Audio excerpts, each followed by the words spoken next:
रिश्ता है, क्योंकि ये प्यार का रिश्ता है, इसलिए अधिकार का रिश्ता है। लोगों का अधिकार है कांग्रेस पार्टी, और नाराजगी भी बनती है, कई बार नाराज हो जाते हैं लोग। हमसे हुए 2014 से पहले जो 10 साल हमारी सरकार थी, काम बहुत हुआ, लेकिन लोग नाराज हुए और हमें सजा मिली, और वो सजा हमने स्वीकार की। कुछ गलतियां सुधारी, कुछ गलतियां और सुधारनी है। हर पार्टी में वो गलतियां होती हैं, परिवारों में होती हैं, संगठनों में होती हैं, लेकिन इस देश के साथ कभी गद्दारी नहीं की, कभी धोखा नहीं किया। बाबा साहब अंबेडकर का जो संविधान है, उसके साथ कभी कोई गद्दारी नहीं की कांग्रेस पार्टी। हम सब उसी संविधान से बंधे हैं। कोई भगवत गीता में विश्वास रखता है, कोई कुरान में विश्वास रखता है, कोई बाइबल में, कोई गुरु ग्रंथ साहब में, लेकिन जब देश की बात आती है, सरकारों की बात आती है, समाज की बात आती है, तो हम उस संविधान से बंधे हुए। आज वो संविधान खतरे में है। आज वो तमाम जिसको गुण कहते हैं इस देश का, जो पूरा विश्व जिस भारत को देखता था, जिस नजरिए से देखता था, आज वो नजरिया खतरे में। आज क्या हेडलाइंस बनती है विदेशों में? देश की हेडलाइंस के विषय में मैं ज्यादा नहीं बोलूंगा, क्योंकि आपको मालूम है वो हेडलाइंस कैसे बनाई जाती है, लेकिन विदेशों में जो छवि बनी जा रही है हमारे देश, वो एक बहुत बड़ा खतरा है।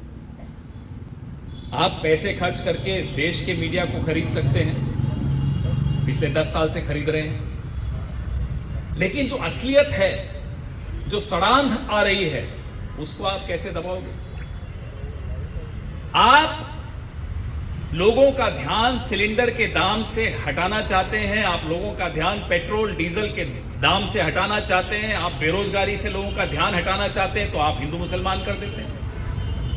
आप नए नए विवाद पैदा करते हैं, और विवाद भी कैसे?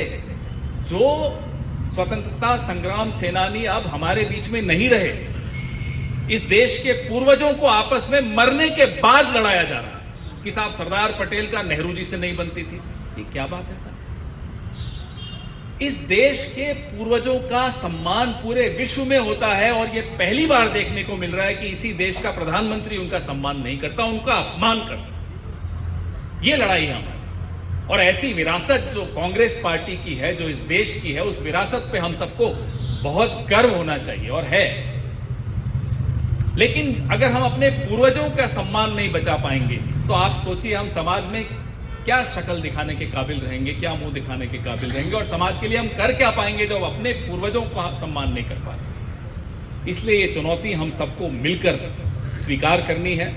लड़ाइयाँ आपस में होंगी, टिकट की लड़ाइयाँ होंगी, हर सीट पर होती है, यहाँ भी होती होंगी। पद की लड़ाई होगी, फतेह सिंह जी राठौड़ बने उससे पहले और लोग भी बनना चाहते होंगे, और उनका भी हक होगा, उनमें भी काबिलियत होगी। कांग्रेस पार्टी के पास काबिलियत की कमी नहीं है।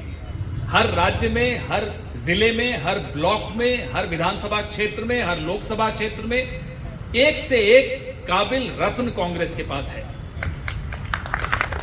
और मैं जब आप सबको देखता हूं, तो मुझे सिर्फ हीरे जवाहरात और मोती दिखते हैं। ये आप लोगों की खूबी है, ये चमक है आप लोगों की। और मोतियों का एक प्रकृति होती है, वो बिखरने की कोशिश करते हैं, लेकिन हमारी पार्टी में वो ताकत है कि इन मोतियों को एक माला में गूंथकर भारत मां के चरणों पर हम चढ़ा देंगे, और पूरा भरोसा है कि आप लोग मिलकर ये करेंगे।